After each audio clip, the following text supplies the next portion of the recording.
ఆలోచన లేక వ్యాజ్యమాడుటకు పోకుము. నీ పొరుగువాడు నిన్ను అవమానపరచిన దాని అంతమున ఇక నీవేమి చేయుదువని నీతో అనునేమో.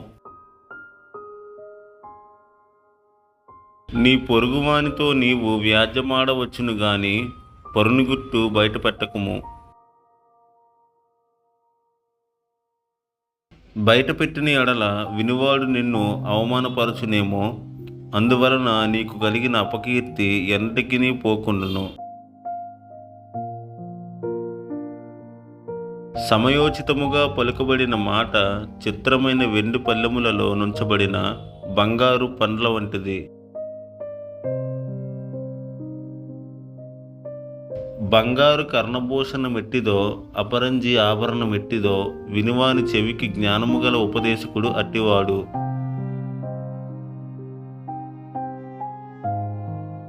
నమ్మకమైన దూత తనను పంపువారికి కోతకాలపు మంచు చల్లదనము వంటి వాడు తన యజమానుల హృదయమును తెప్పరిన చేయును.